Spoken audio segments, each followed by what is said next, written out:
Hi students, welcome back to Om Shiv Pandey online classes. बच्चों, हम लोग नरेशन के अंतर्गत अपना अध्ययन जारी किए हुए हैं, जहां पर पार्ट थर्ड तक हम लोगों ने अध्ययन कर लिया है। अब नरेशन से पार्ट फोर्थ लेकर के मैं आया हूं। पार्ट फोर्थ में जहां हम लोग असर्टिव सेंटेंसेस के अंतर्गत रूल्स को देख रहे हैं, वहां पर हम पार्ट फोर्थ लिए हैं आपके लिए, जहां universal truth, factual facts, historical incidents and proverbs, ये 4 पॉइंट्स जहां पर होते हैं, ये हमेशा सत्य रहने वाली घटनाएं होती हैं। इनमें किसी तरह का कोई परिवर्तन नहीं किया जाता है, भले ही आपका रिपोर्टिंग वर्ब आपको आदेश दे रहा हो, अर्थात पास्ट टेंस में आकर के ये कह रहा हो कि आप रिपोर्टेड स्पीच के टेंस को बदलें, फिर भी रिपोर्टेड स्पीच के टेंस को हम इन दशाओं में नहीं बदलते हैं। तो आइए लेते हैं इसी पे उदाहरण और आपको प्रयास करते हैं कि आप सीखें इस चीज को। और जहां तक उम्मीद है, हमें अभी तक जितने वीडियो हम लोग देखे, उस नियमों के माध्यम से, उस अध्ययन के माध्यम से हमें ये जानकारी हो गई होगी कि असर्टिव सेंटेंसेस को हम डायरेक्ट से इनडायरेक्ट में कैसे कन्वर्ट करते हैं। तो इसी पर टॉपिक हमने लिया है spiritual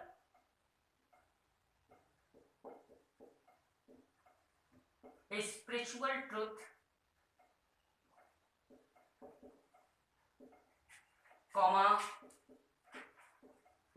factual facts, historical incidents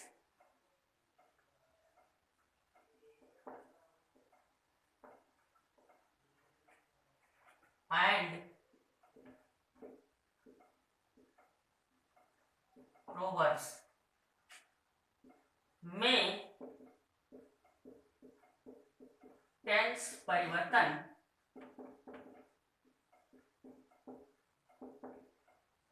संबंधी नियम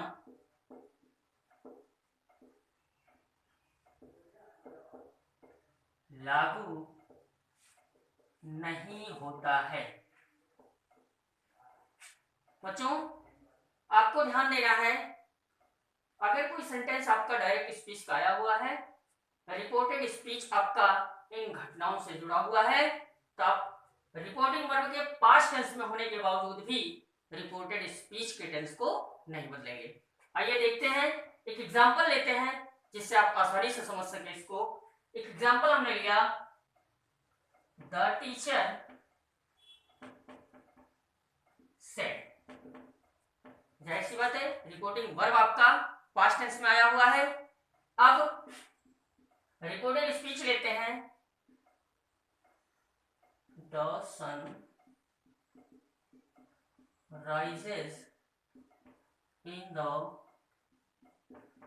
ईस्ट। कॉमा क्लोज करते हैं। सेंटेंस आपके सामने है, हम लोग सार्वभौमिक सत्य जो घटनाएं हैं उस पर आधारित उदाहरण लिए हैं, इसको देख रहे हैं। द टीचर सेड, अध्यापक ने कहा, the sun rises in the east, सूर्य पूरब में निकलता है। अब आप सोचें, कल्पना करें, अध्यापक ने कहा सूर्य पूरब में निकलता है। अगर आप चेंज करते हैं इसको, तो चूंकि ये प्रेजेंट इंडेफिनिट में है, तो नियम कहता है कि ये बदल के जाएगा पास्ट इंडेफिनिट में, जहां हो जाएगा the sun rose in the east. अब आप गौर करें, अगर हो गया sentence the sun rose in the east, गौर करने की बात है, आप कोशिश करेंगे तो अर्थ पूरा आप निकाले जाएंगे। The sun rose in the east, सूर्य पूरब में निकला या निकलता था। जहां है सूर्य पूरब में निकलता है, वहां चेंज करके बन रहा है पास्ट टेंस में कि सूर्य पूरब में निकलता था। क्या इट मींस, आप सोचे इस पे कि क्या ऐसा नहीं होता है? होता है। यानी सूर्य पूरब में निकलता है, निकलता था, निकलता रहेगा, यानी यूनिवर्सल ट्रूथ है। तो इन घटनाओं में टेंस परिवर्तन संबंधी नियम लागू नहीं होंगे। अन्य जो भी रूल्स लागू होने लायक होंगे वो होते रहेंगे पूर्व की तरह, और आप इसको हल करते रहेंगे। तो देखें, हुआ आपका द टीचर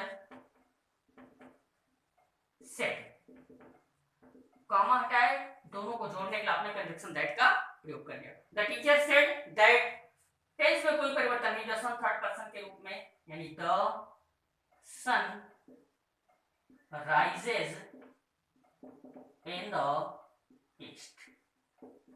क्लियर है, समझ गए होंगे।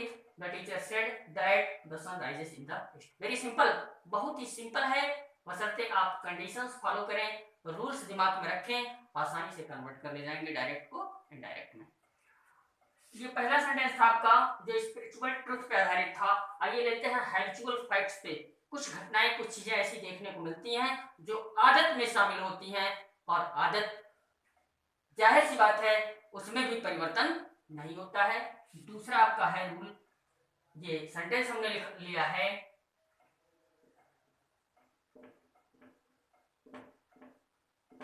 Ramesh said to me, Ramesh said to me the dogs bark at the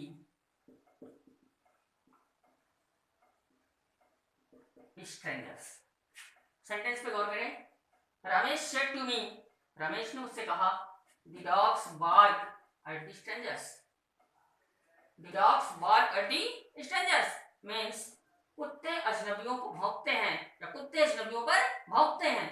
तो जाहिर सी बात है उनकी आदत है, अजनबियों को देखते हैं तो भौंकते हैं, तो इसमें भी कोई परिवर्तन नहीं होगा। आइए देखते हैं हल कैसे होगा। ये बनेगा आपका रमेश टोल्ड मी। क्लियर है recording verb, Ramesh told me, दोनों को जोड़ने के लिए कंजक्शन दैट का प्रयोग, द डॉग्स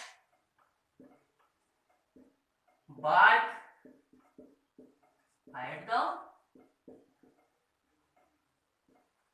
स्ट्रेंजर्स। कोई चेंजिंग नहीं, सिर्फ आवश्यक परिवर्तन हुए। सेड टू के साथ ऑब्जेक्ट आया था तो ये टोल्ड हो गया, और स्पीच और वर्ब दोनों को जोड़ने के लिए कंजक्शन दैट का प्रयोग हो गया। अब आपको लेना है एक सेंटेंस जहां पे हमने लिखा है हिस्टोरिकल फैक्ट इंसिडेंट्स। तो तीसरा लेते हैं हिस्टोरिकल इंसिडेंट्स का एक उदाहरण, जहां आपको देखने को मिलेगा कि ऐसे सेंटेंस में भी कोई परिवर्तन नहीं होता है। किस तरह से लिखा है, my friend said to me. Speech लेते हैं, India became free on 15th August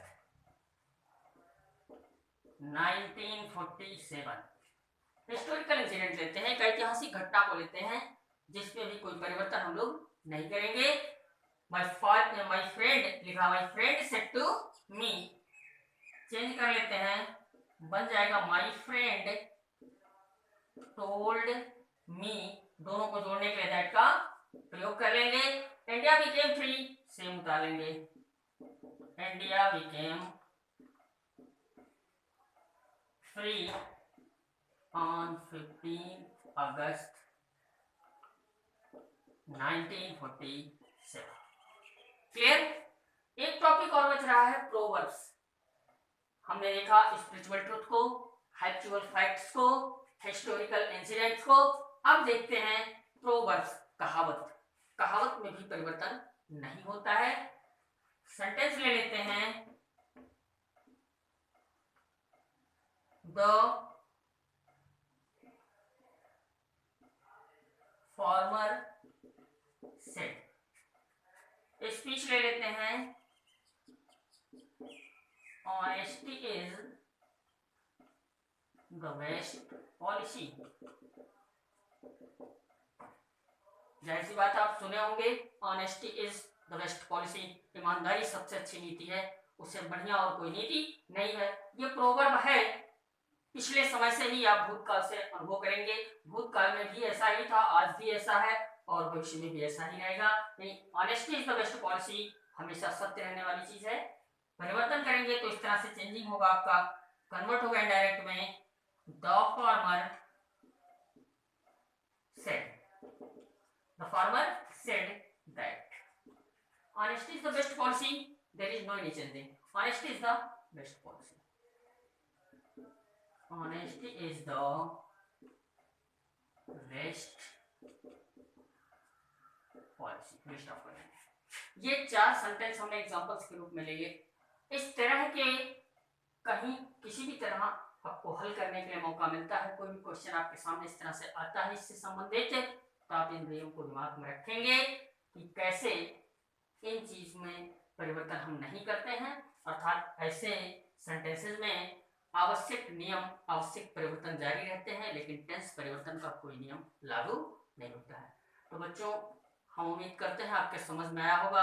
आपने टॉपिक पढ़ा है नरेशन पार्ट 4 का, जहां पे spiritual truth, factual facts, historical incidents and proverbs में टेंस परिवर्तन संबंधी नियम लागू नहीं होते हैं। तो ऐसी बातें क्लियर हो गया होगा। अब हम इसको मिटा सकते हैं। नोट कर लिए होंगे रूल्स, आपने देखा, समझा एग्जांपल्स के माध्यम से।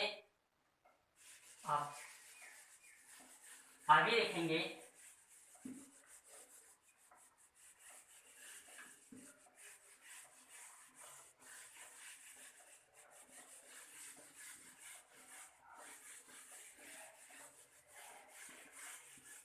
देखिए, नरेशन के ही अंतर्गत हम लोगों का अध्ययन चल रहा है। नरेशन का अगला पार्ट हमने सिलेक्ट किया है, जो पार्ट 5 होगा। नरेशन का पार्ट 5 यानी 5वां भाग है, जहां पर हम लोगों को अध्ययन करना है इंट्रोगेटिव सेंटेंसेस का। यानी अभी तक हम लोग एसर्टिव सेंटेंसेस का डायरेक्ट से इनडायरेक्ट में परिवर्तन पढ़ रहे थे। अब इंट्रोगेटिव सेंटेंसेस का डायरेक्ट से इनडायरेक्ट में परिवर्तन सीखना है। आइए देखते हैं उसको किस नियम से हल किया जाएगा। तो लिखते हैं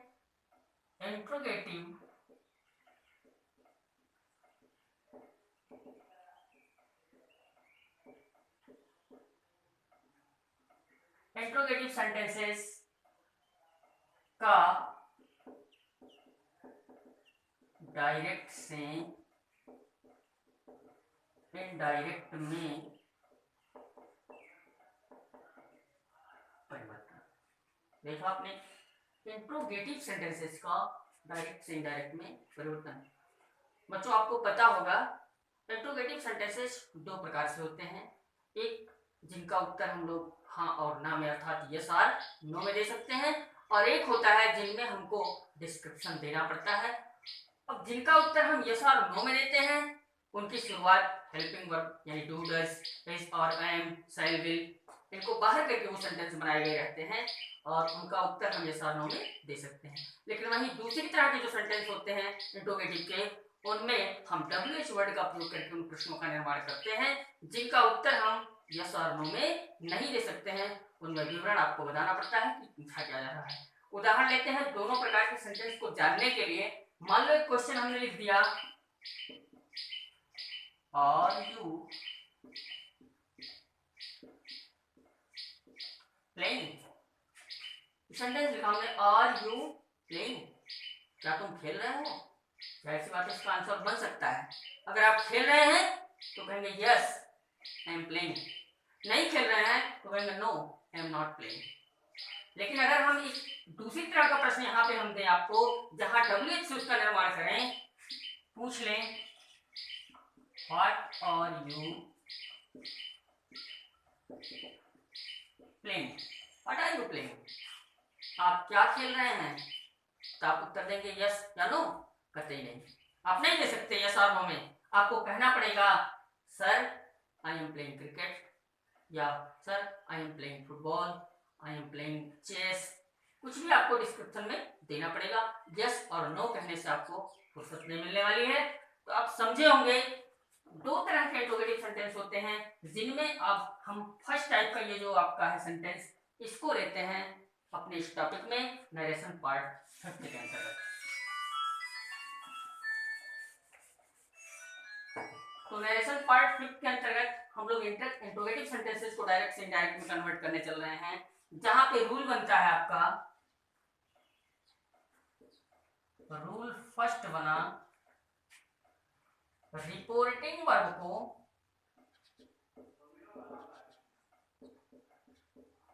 रिपोर्टिंग वर्ब को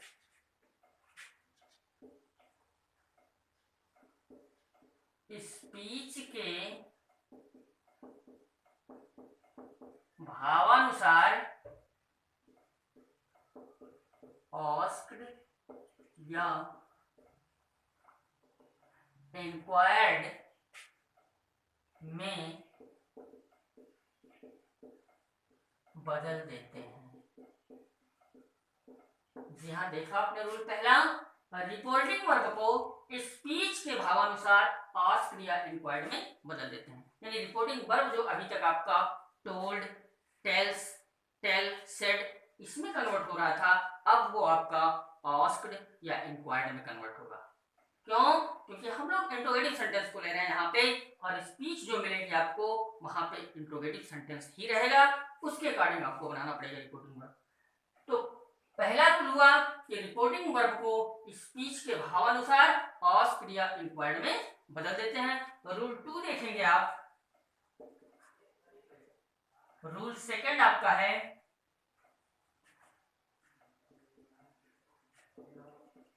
कंजंक्शन।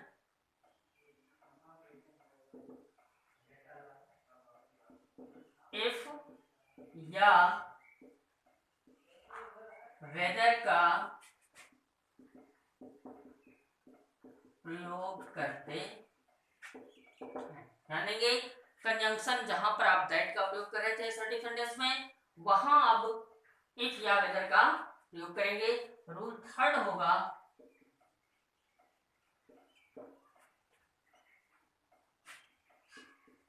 रिपोर्टेड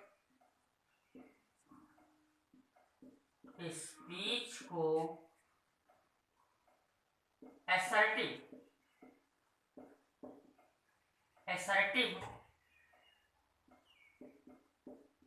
बना लेते हैं।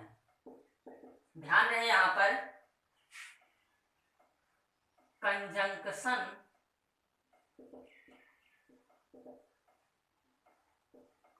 के बाद, यानी जब आप कंजंक्शन का प्रयोग कर लें उसके बाद आपकी जिम्मेदारी बनती है कि सेंटेंस को असर्टिव में कन्वर्ट कर लें।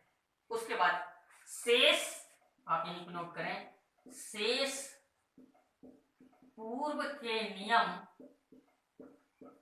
आवश्यकता अनुसार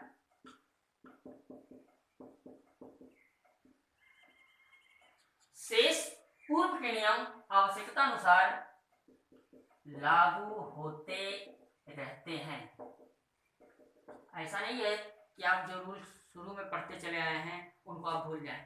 आपको सभी नियमों को दिमाग में रखना है, क्योंकि रूल कह रहा है कि शेष पूर्व के नियम आवश्यकता अनुसार लागू होते रहते हैं। यानी अगर प्रोनाउन बदलना है तो पूर्व की भांति, अगर टेंस बदलना है तो पूर्व की भांति। आप इन सबको दिमाग में रखेंगे, ऐसा नहीं कि उनको पढ़ के वहीं पे छोड़ दिया आपने।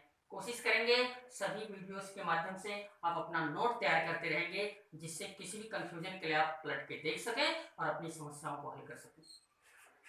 तो रूल्स आपके लिए पर्याप्त हैं, और हम यहाँ पर फर्स्ट टाइप इंट्रोगेटिव क्वेश्चंस ले रहे हैं, जो फर्स्ट टाइप होते हैं जहां पे होता है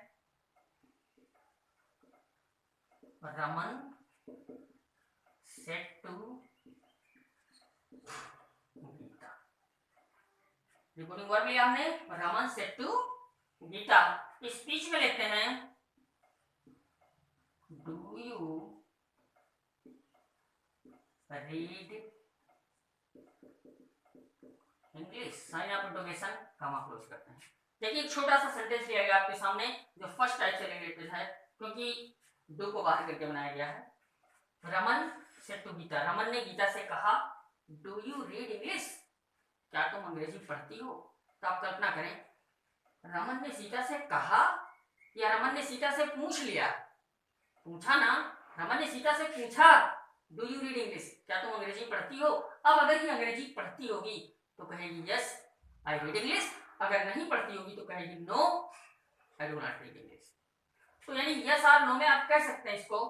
तो ये फर्स्ट टाइप का हुआ। इसको हल करने के लिए आप इस स्पीच के भाव के आधार पर, इसके अर्थ के आधार पर हम रिपोर्टिंग वर्ब को चेंज करते हैं। जहां बन रहा है रमन आस्क्ड गीता, रमन आस्क्ड गीता। अब कंजक्शन लगाना है क्योंकि दोनों को जोड़ना है, रिकॉर्डिंग वर्ब और रिकॉर्डेड स्पीच को, तो कंजक्शन यहाँ आपका मिल रहा है इफ या वेदर, इसका प्रयोग कर लिया आपने। अब हमने कहा कंजक्शन के तुरंत बाद आप सेंटेंस को एसर्टिव में कन्वर्ट कर लेंगे, तो मैक्सिमम लोग यहाँ फंसते हैं। ये सेंटेंस लिखा है डू यू रीड इंग्लिश, इसका एसर्टिव कर दें, मतलब वर्ब को अंदर कर दें तो एसर्टिव हो जाता है। आपको समझना होगा कि ये किस टेंस का है। जैसे बात है डू लगा है, ये प्रेजेंट इंडेफिनिट का है, और प्रेजेंट इंडेफिनिट में आप इसका अर्थ निकाले होंगे, तो अर्थ निकल रहा था डू यू रीड इंग्लिश, क्या तुम अंग्रेजी पढ़ती हो। अब इसको पॉजिटिव करेंगे, असर्टिव करेंगे, तो आएगा कि तुम अंग्रेजी पढ़ती हो, यानी डू खत्म होगा। आप रफली कहीं लिख सकते हैं, ये बनेगा यू रीड इंग्लिश। जिनको भी नहीं समझ में आएगा कमेंट के माध्यम से जरूर पूछेंगे। यू रीड इंग्लिश, ये इसका असर्टिव बना, आप समझेंगे जरूर, इस पर गौर करेंगे। अब जब बना आपका यू रीड इंग्लिश, आपको ध्यान देने की जरूरत है, यहाँ लिखा भले है डू यू रीड इंग्लिश, पर अब आपको दिखना चाहिए कि यहाँ लिखा है यू रीड इंग्लिश, क्योंकि आपने इसको असर्टिव में कन्वर्ट कर लिया। अब यू रीड इंग्लिश लिखा है जब, तो यू का नंबर है यहाँ लिखने का। अब यू को आप लिखते नहीं है क्योंकि सेकंड पर्सन है, वो बदलता है, तो यू को हम लिखेंगे नहीं, सेकंड पर्सन है वो बदलेगा, और बदलेगा तो ऑब्जेक्ट के अनुसार बदलेगा। ऑब्जेक्ट में गीता है तो जाहिर सी बात है सी होगा। क्लियर है? अब सी आपने लिख लिया, रीड लिखा है, रीड का सेकंड फॉर्म भी रीड ही होता है, रीड, उसके बाद क्या बचा है इंग्लिश। तो बच्चों उम्मीद है कि टॉपिक समझ में आया होगा आपके। ये फर्स्ट टाइप इंट्रोगेटिव सेंटेंस हमने लिया था, जहां कंजक्शन के रूप में हम इफ या वेदर का प्रयोग करते हैं। स्पीच के भावानुसार हम रिपोर्टिंग वर्ब को पास्ट या इंक्वायर्ड में बदलते हैं। समझ में आई होगी बात। एक सेंटेंस सिर्फ आपको चेक करने के लिए देंगे हम। लिखा है my friend said to me, my friend said to me, speech ले लेते हैं। Did you buy a pen yesterday, sign of interrogation लगा देते हैं, कामा क्लोज कर देते हैं। तो इसको आप नोट करेंगे, और निश्चित रूप से हमें मैसेज के माध्यम से सिर्फ इसी एक सेंटेंस का सॉल्यूशन चाहिए। हम इसी से अंदाजा लगाएंगे कि आप अपना नोट तैयार कर रहे हैं, पढ़ रहे हैं कि नहीं पढ़ रहे हैं। आप जरूर इसका उत्तर बताइएगा, बहुत ज्यादा समय नहीं लगेगा आपको, 2 मिनट 4 मिनट जो भी समय इसको हल करने में लगेगा, हल करके फोटो खींच के जरूर भेजिएगा। My friend said to me did you buy a car, sorry did you buy a pen yesterday। ठीक, समझ में आ गया होगा। तो बच्चों आज के वीडियो में हम इतना ही लिए, आगे फिर मिलते हैं अगले पार्ट में। तब तक के लिए बहुत बहुत धन्यवाद।